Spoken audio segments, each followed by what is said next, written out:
কলির মানুষের হরিনাম ছাড়া কোনো গতি নাই, কোনো গতি নাই, কোনো গতি নাই। ভাইরা আপনারা প্রশ্ন করবেন মৌমিতা ও তো সব কীর্তনিয়ারা আসে আর বলে আর ঘরে যায়, বলে হরিনাম করো, হরিনাম শোনো, ভাগবত চরণ আশ্রয় করো, যেখানে হরিনাম হয় সেখানে যাও, যেখানে ভাগবত পাঠ হয় সেখানে যাও, যেখানে ওই ভক্ত সঙ্গ হয় সেখানে যাও। কীর্তনিয়ারা এটাই বলে, আর আপনারা কি করেন এটা শুনে বাড়িতে চলে যান। কিন্তু না, কীর্তন শুনতে যখন বসেছেন, গাইতে যখন দাঁড়িয়েছি, বাবা একটু অনুভব করতে হবে, একটু বিচার করতে হবে, শুধু শুনলে হবে না আর গাইলে হবে না। আচ্ছা, এই যে কীর্তনিয়ারা বলছে বাবা হরিনাম একমাত্র আমাদের ভব পারাপারের সম্বল, ভালো করে বাস্তবে মিলিয়ে দেখেন তো মা, হরিনাম কি আমাদের সম্বল নয়? ভালো করে মিলিয়ে নিতে হবে বাস্তবের সঙ্গে।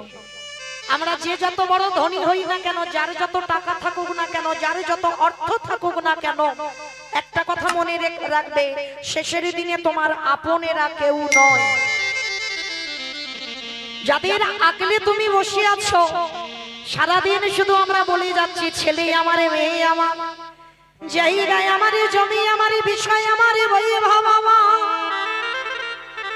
যতই আমার আমার করো না কেন, একবার যদি বাঁশি বেজে যায়, পড়ে থাকবে সরকারি খামা। এসেছো একা, তুমি যাবে একা, শেষের দিনে তোমার সঙ্গে আর কেউ যাবে না। কিন্তু মাইরা আমি একটা গ্যারান্টি দিতে পারি, একজন তোমার সাথে যাবে, কারণ আমিও তো দক্ষিণ 24 পরগনার মানুষ, আর এটাও দক্ষিণ 24 পরগনা। তাহলে এই জেলাতে একটা নিয়ম আছে, সে গরিব হোক আর বড় লোক হোক, যার যত টাকা থাকুক না কেন, কেউ যদি সারা জীবনটা দিল্লি বম্বে কাটায়, তবু মনে রেখো শেষের দিনে কেউ যাবে না, একজন যাবে। কি মাইরা জানি না আপনাদের এই গ্রামে নিয়ম আছে কিনা, মানুষ মরে গেলে দুটো জিনিস ভাড়া করতে হবে, একটা হলো খোল আর একটা হলো করতা। কি গো পিছনে বাজাতে বাজাতে যাই না? বলো হরি বল, বলো হরি বল, যাই তো। তাহলে কেন যাবে? ঠাকুর বিসর্জন করতে যাচ্ছ, বড় বড় ডিজে বক্স বাজছে, তাহলে আমাদের দেহ যেদিন বিসর্জন হবে একটা ডিজে বক্স বাজালে কি হতো না? নিশ্চয়ই হতো। তাহলে হচ্ছে না কেন?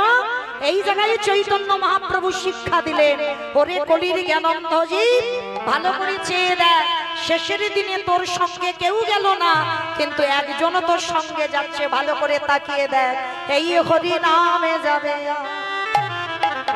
আমাদের পচা দেখো যাবে, যেদিন তুমি ভাবো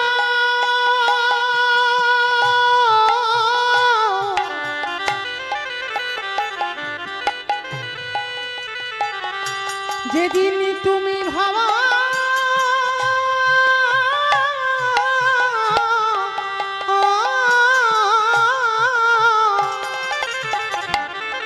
নিতাই গৌর প্রেমানন্দে হরি বল, হরি বল। ভাবো ওই ভাব পারে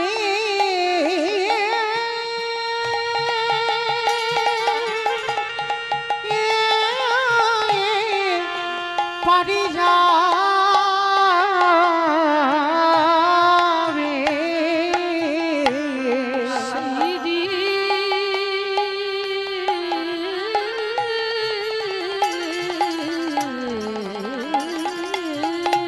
হরি নাম ছাড়া তোমার কোনো পথ নাই।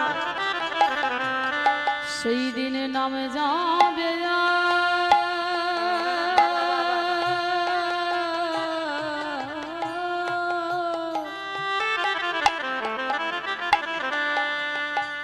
আমাদের পচা দেহ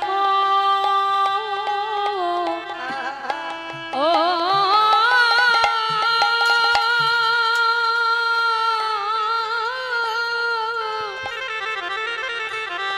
দেহ তাহলে মায়েরা একমাত্র আমাদের ভব পারাপারের সম্বল হলো এই হরিনাম সংকীর্তন। সেইটাকে আশ্রয় করো, পৃথিবীতে সবাইকে ভুলে যাও, কিন্তু জীবনে যেন ভুল করে আমার গৌর গোবিন্দ চরণ ভুলে যেও না, কারণ তার মতো আপনজন, তার মতো দিনের দয়ালে দীনবন্ধু আর পৃথিবীতে কেউ তোমার হবে না।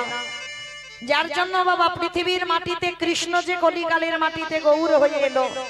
পৃথিবীতে হাজার হাজার ভক্ত ছিল, লাখ লাখ ভক্ত ছিল, কোটি কোটি ভক্ত ছিল, কিন্তু কারোর ডাকে এলো না।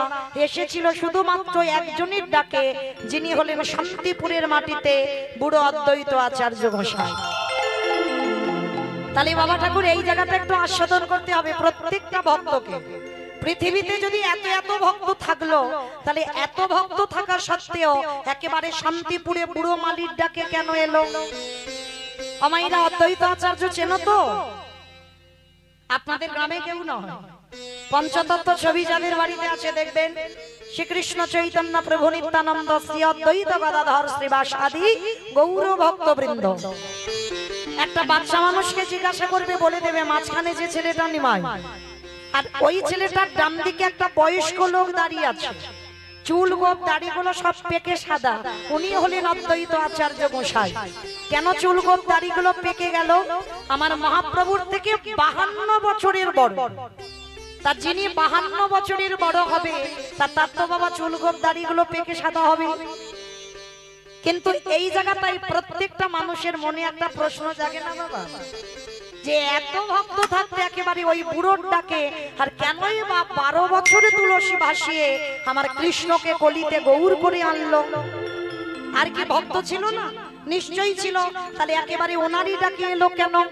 তাহলে বাবা আগে জানতে হবে ওই মানুষটার পাওয়ার কত, তাই না? যার জন্য ভগবান ওই একজনের ডাকেই আসতে হলো। তাহলে মানুষটাকেই অন্য কোন সাধারণ মানুষ নয়, যার একটা নাম হচ্ছে বাবা মৃত্যুঞ্জয়। আমাইরা বলো তো দেখি, মৃত্যুঞ্জয় কোন ঠাকুরকে বলে? মহাদেব। বাহ, শিব ঠাকুরের একটা নাম হচ্ছে মৃত্যুঞ্জয়। কেন? যেটা ভগবান কৃষ্ণ করে দেখাতে পারেনি, সেটা আমার পরম বৈষ্ণব বাবা করে দেখিয়েছে। ভাগবত বলছে, মৌমিতার কথা নয়, 125 বছর বয়সে জরা ব্যাধির তীরে আমার ভগবান দেহত্যাগ করলেন। কিন্তু ত্রিলোকের বড় বৈষ্ণব আমার বাবা ভোলানাথ, তিনি দেহত্যাগ করেনি। সত্য ত্রেতা দাপরিতে একই বাবা ভোলানাথ হয়েছিল, কিন্তু কলিকালের মাটিতে ওই বাবা আর শিব রূপে আসেন। কি গো মাইরা, ফাল্গুন মাসের 24 তারিখে একটা তিথি গেল, শিব চতুর্দশী ব্রত। সারা রাত জাগলাম, সারা দিন উপোস রইলাম, বাবার মাথায় ঘটা করে জল দিলাম, কিন্তু মনে রেখো বাবা কলিকালে আসেইনি।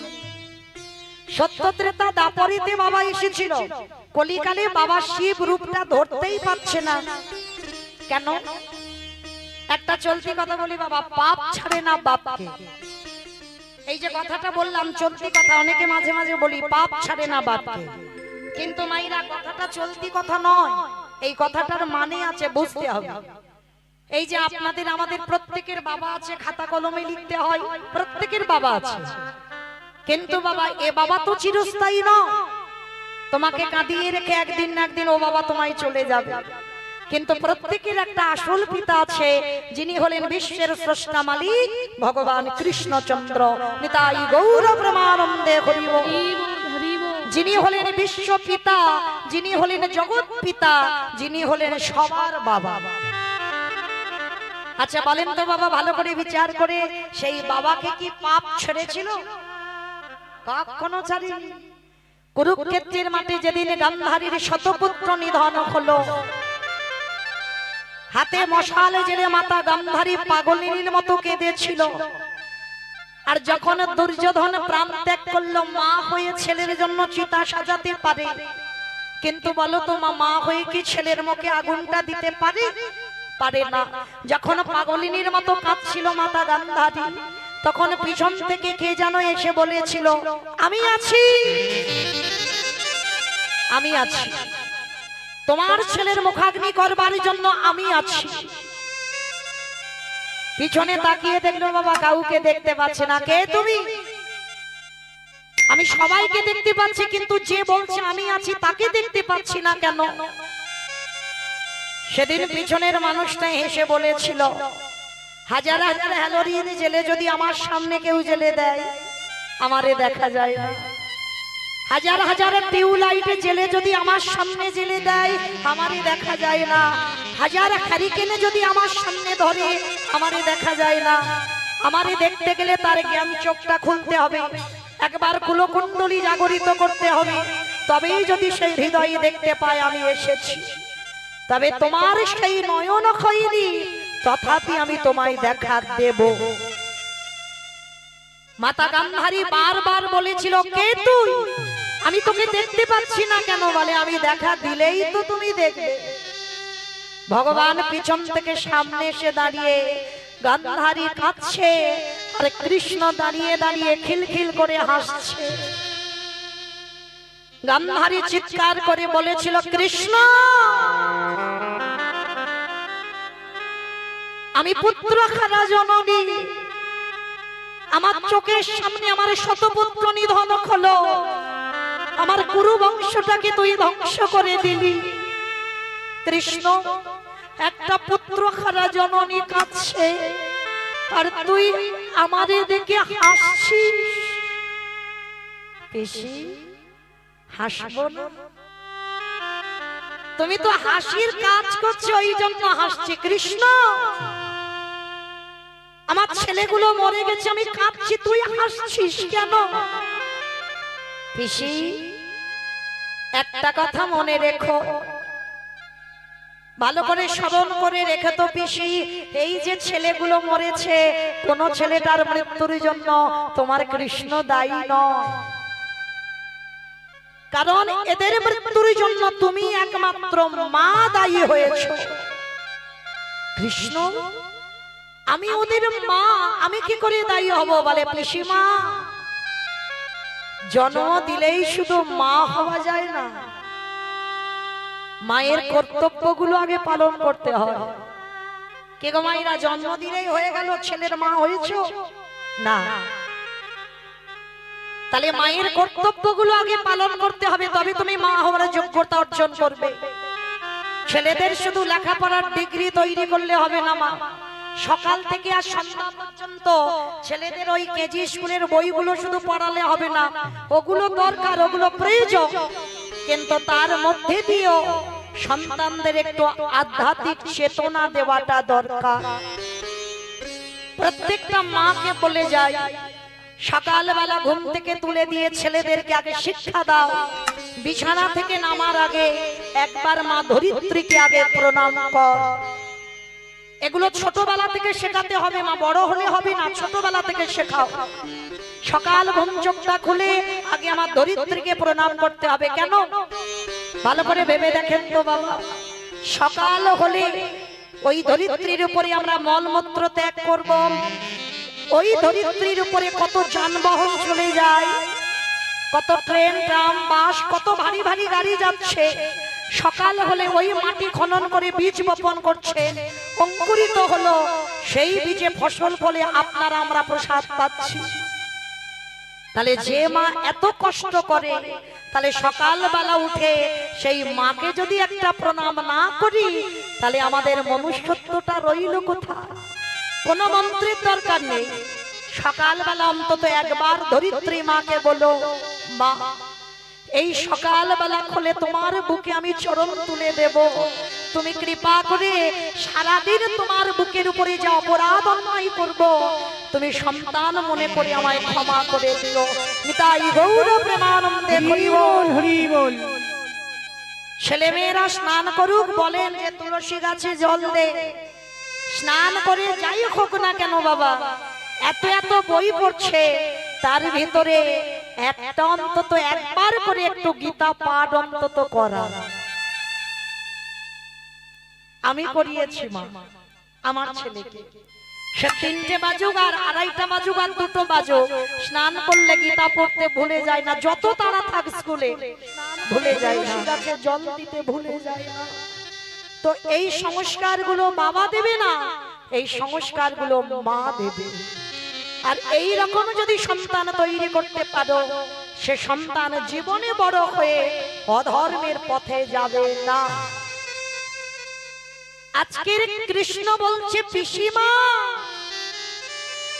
100টা ছেলের মৃত্যুর জন্য আমি দায়ী নয়, 100টা ছেলের মৃত্যুর জন্য পিসি তুমি দায়ী। কৃষ্ণ, আমি তোদের মা। বলে না, মনে রেখো পিসি, চোরের দম তো পাড়াই নেয়, তুমি যে 100টা ছেলে মরে গেছো যাদের জন্য কাঁদছো, ওই 100টা ছেলে তো তোমার নয়, সবকটাকে চুরি করেছো। চমকে উঠলো গান্ধারী, কৃষ্ণ আমি 100টা ছেলে চুরি করেছি বলে? হ্যাঁ পিসি। স্মরণ করো তো সেই রাতের কথা, যেদিন মা দুর্বাসা মুনি গিয়েছিল কুন্তী মার ঘরে, আর কুন্তী মাকে গিয়ে বলেছিল, কুন্তী আজকের আমি তোর বাড়িতে এসেছি, আমি একটু পরমান্ন পেতে চাই। অমাইরা পরমান্ন মানে কি গো? খিচুড়ি খিচুড়ি। পরমান্ন মানে খিচুড়ি, মানে খিচুড়ি স্কুলেও যায়। পরমান্ন মানে পায়েস। তা দুর্বাসা মুনি বলেছিল আমি একটু পরমান্ন পেতে চাই, যা 100টা সোনার পাত্রে আমায় পরমান্ন দিতে হবে, যাতা ব্যাপার নয় মা। তো এখনকার দিনে সোনার যা মূল্য, তখনকার দিনে এত ছিল না। কুন্তী অনেক কষ্ট করে জোগাড় করেছিল বাবা 99টা সোনার পাত্র, আর একটা পাত্র পাইনি বলে ওই কুন্তী মা কি করেছিল জানো? ফুটন্ত পায়েস ফুটছে, ওই বক্ষের কাপড়টাকে সরিয়ে দিয়ে ওই ফুটন্ত পায়েস বুকে করে দিয়ে দুর্বাসার চরণে নিবেদন করেছিল। দুর্বাসা দেখা মাত্র চমকে উঠেছে, হে কি মা, এটা তুই কি করেছিস? আমি তোকে বলেছিলাম সোনার পাত্রে, হৃদয় পাত্রে বলিনি। বাবা ঠাকুর, আমি জোগাড় করেছিলাম 99টা পাত্র, কিন্তু একটা পাইনি বলে আমার হৃদয় পাত্রে আমি দিলাম, আপনি গ্রহণ করে।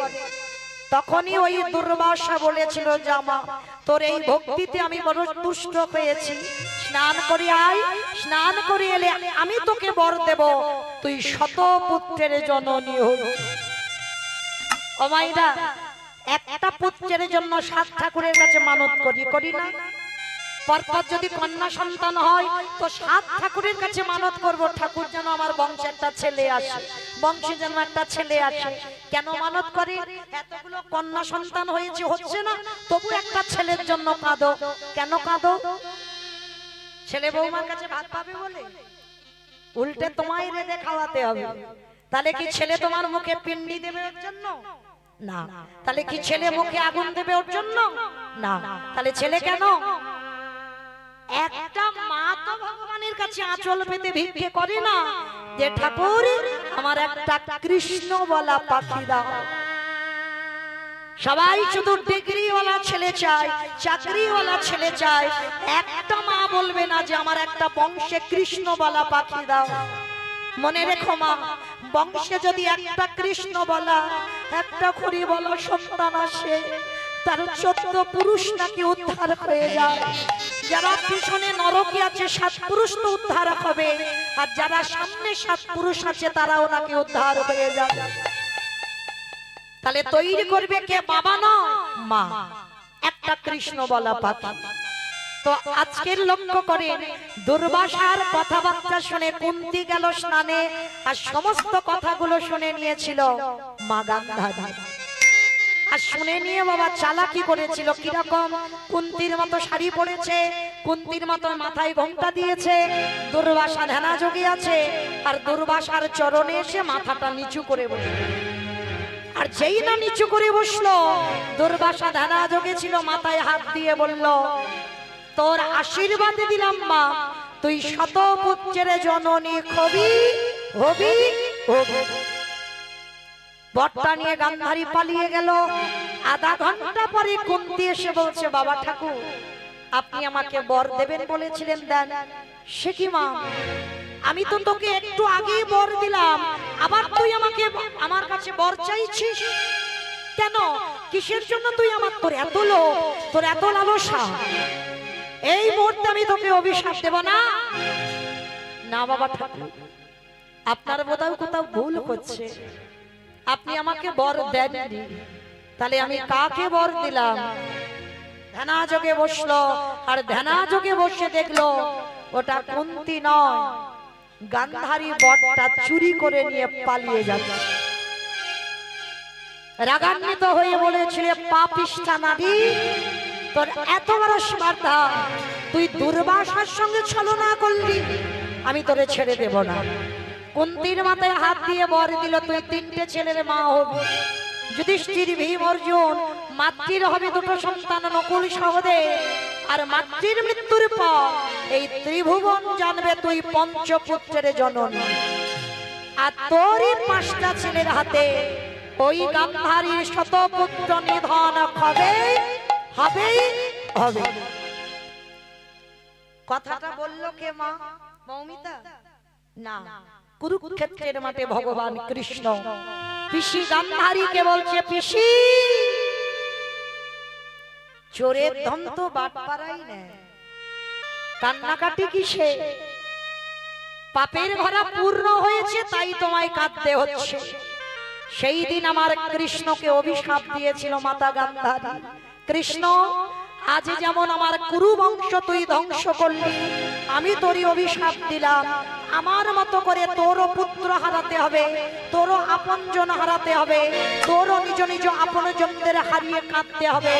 আমি অভিশাপ দিলাম তোর 56 কোটি যদু বংশ ধ্বংস হবে হবে হবে। মনে রেখো বাবা, ভগবান মহাভারতে 2 বার কেঁদেছে, 2 বার। ভগবান আর কখনো কাঁদেনি, সব সময় অসুর নিধন করেছে, ভগবান মারামারি করেছে, পেটাপিটি করেছে, শুধু হেসে হেসে, কিন্তু 2 বার কেঁদেছে মহাভারতে। কখন? যেদিন বাবা পঞ্চ পাণ্ডব পাশা খেলায় হেরে গেল। এই প্রশ্নটা উদ্ধব করেছিল কৃষ্ণকে, কৃষ্ণ একটা প্রশ্নের উত্তর দেবে? শুনেছি তুমি নাকি পঞ্চ পাণ্ডবদের সঙ্গে ছিলে, তাহলে যে পক্ষে কৃষ্ণ রয় তাদের কি কোনোদিন পরাজিত হতে হয়?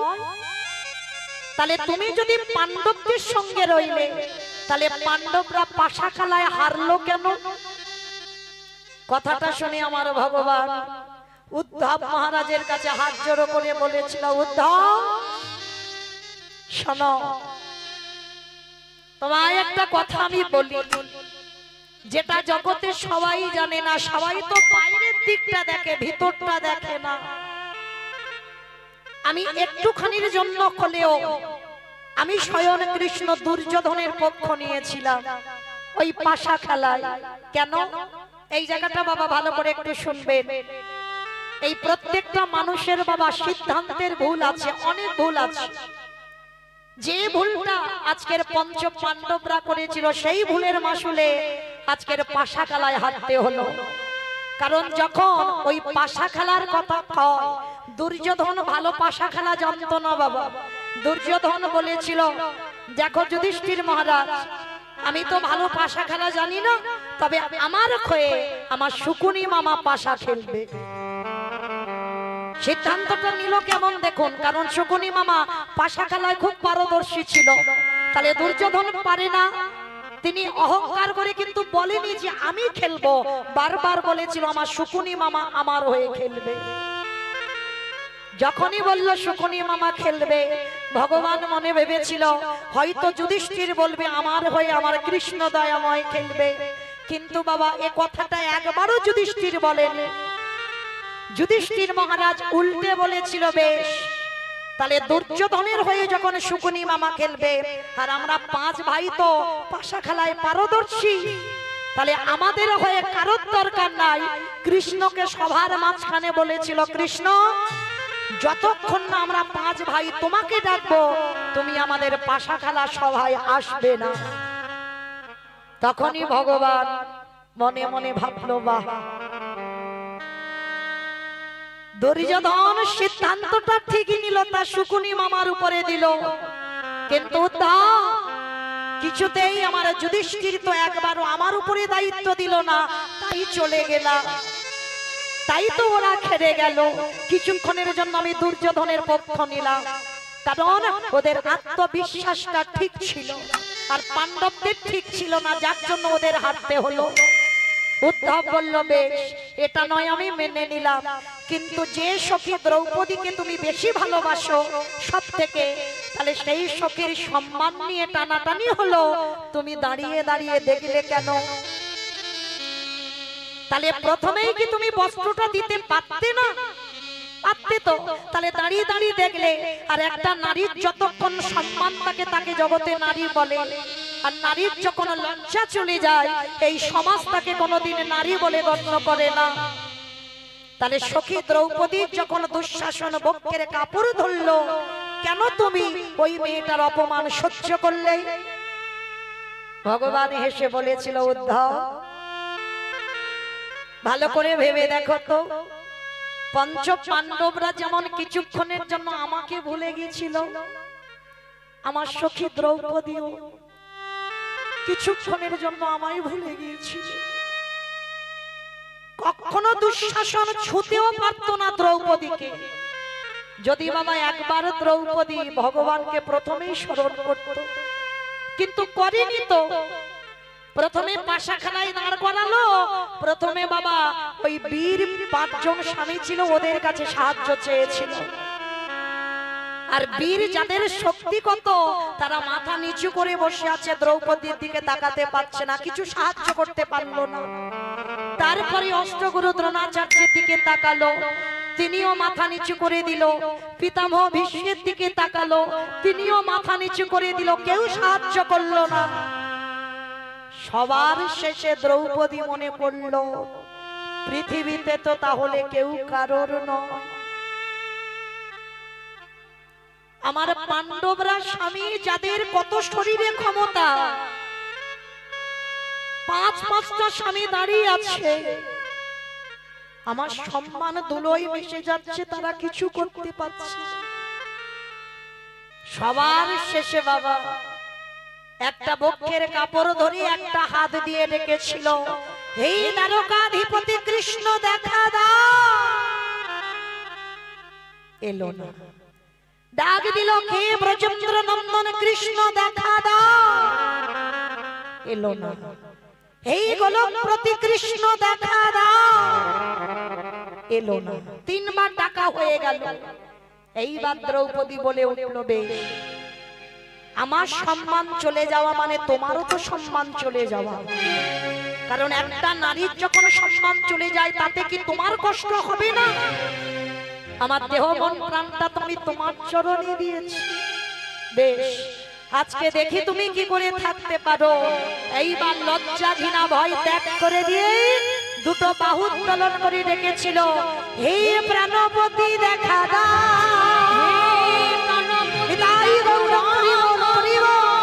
হে প্রাণপতি দেখা দাও, প্রাণপতি দেখা দাও, হে প্রাণপতি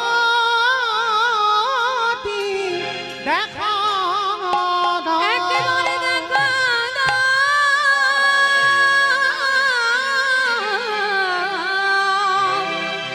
দেখা দেখা দাও।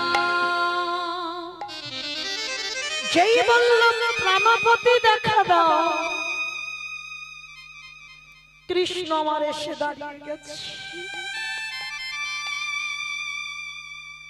দ্রৌপদী হাত জোড়ো করে বলে না, বাহ সখা বাহ,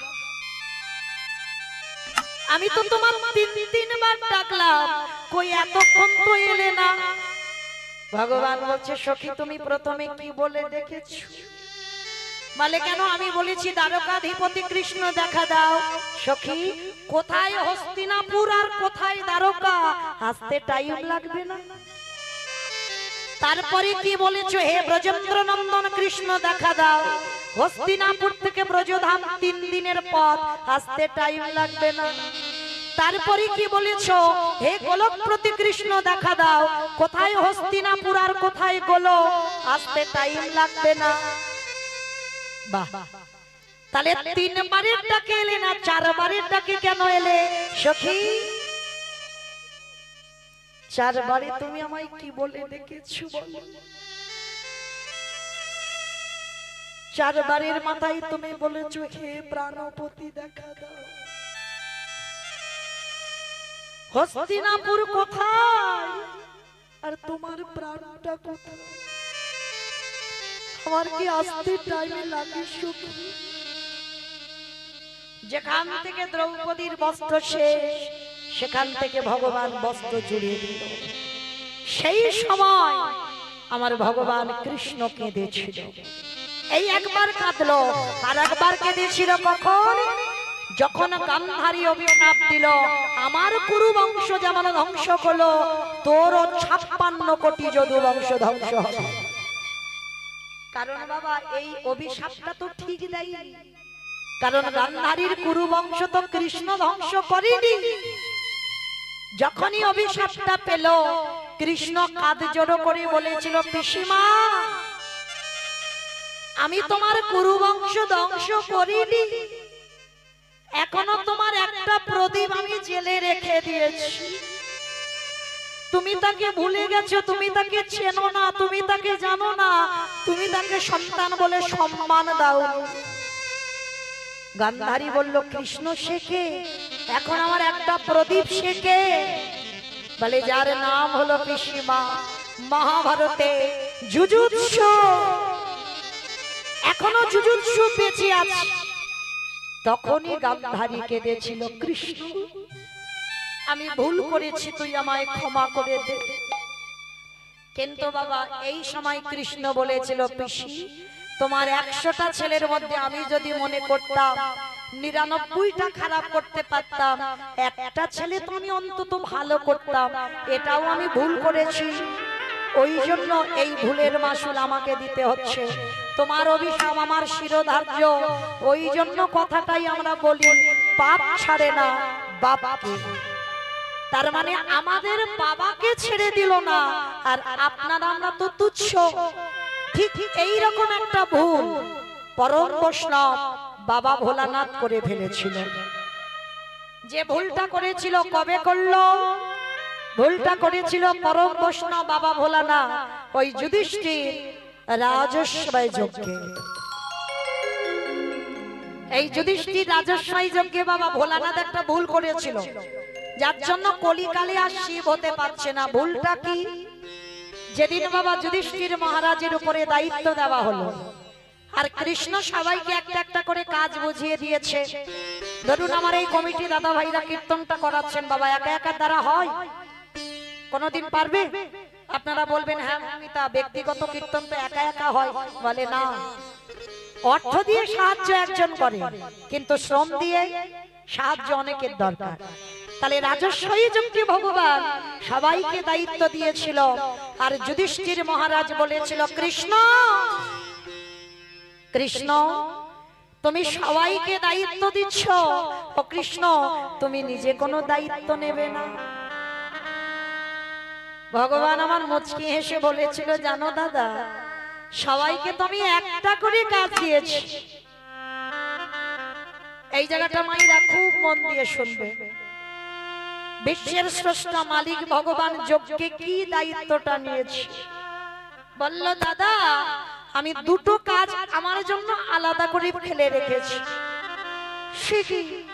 সবাইকে তুমি একটা করে কাজ, আর তুমি তোমার বেলা দুটো কাজ। আচ্ছা কৃষ্ণ কি কাজ নিয়েছো? বলে, জানো দাদা,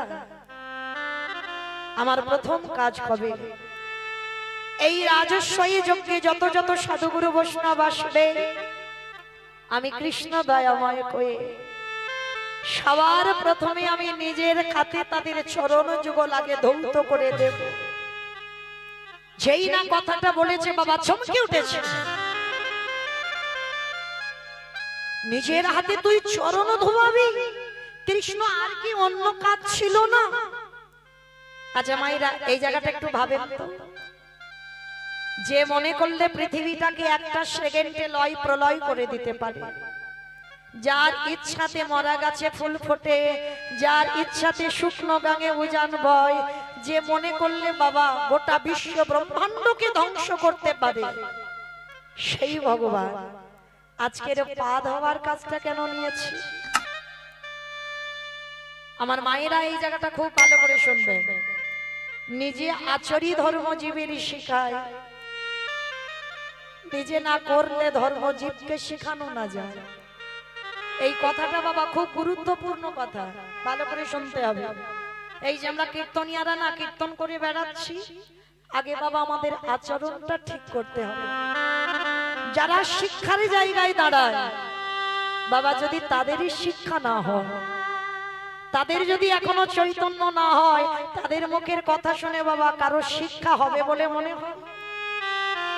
আমি শিক্ষার জায়গায় দাঁড়িয়ে আমি যদি আমার পিতামাতাকে সম্মান না করি, সাধুগুরু বৈষ্ণব দেখলে আমি যদি নত না হই, আমি গুরুচরণে যদি নত না হই, আমি যদি কৃষ্ণ বলি না কাঁদি, তাহলে আমাকে দেখে বাবা জীব শিখবে কি? তাই তো ভগবান রাজস্বাই যজ্ঞে পা ধোয়ার দায়িত্বটা নিয়েছে। কেন? আপনাদের আমাদের চৈতন্য দিল, ওরে কলির জীব, তোদের বাড়িতে যদি কোনোদিন সাধুগুরু বৈষ্ণব গুরুদেব আসে, সবার আগে চেষ্টা করবি ঘটিতে করে জল নিয়ে আগে পা ধোবার ব্যবস্থাটা করে দিবি। কি গো মায়েরা, এগুলো আগেকার দিনের নিয়মগুলো ছিল, তাই না? এই এখনকার দিনে আমাদের মতো মেয়েরা যত টিভি সিরিয়াল দেখে আর তাদের মতো আচরণ হয়ে যায়।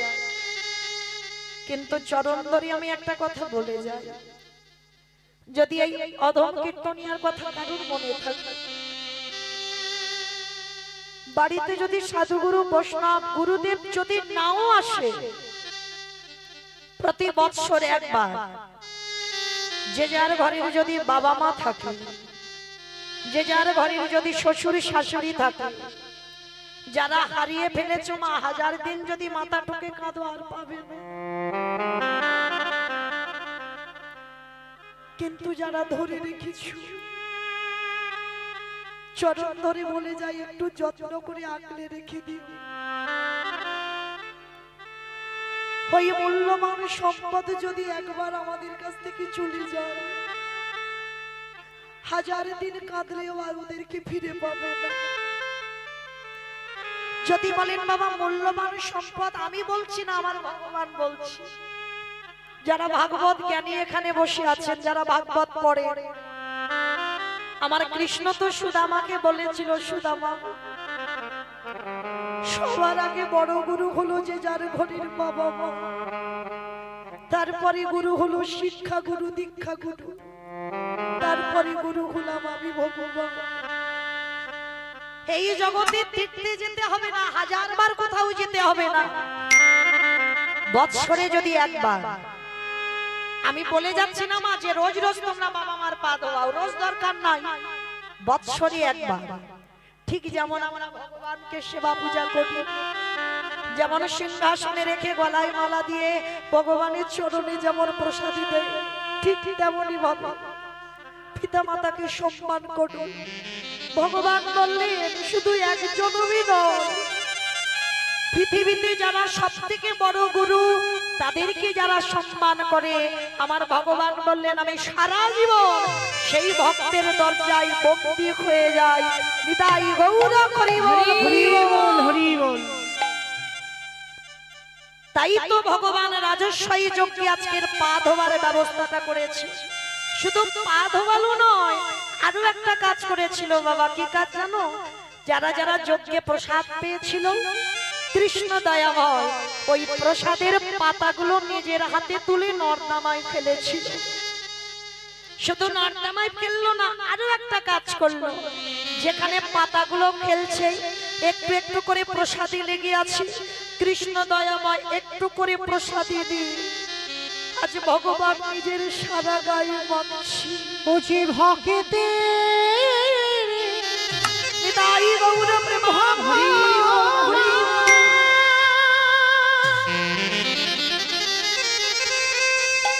বুঝি ভকিত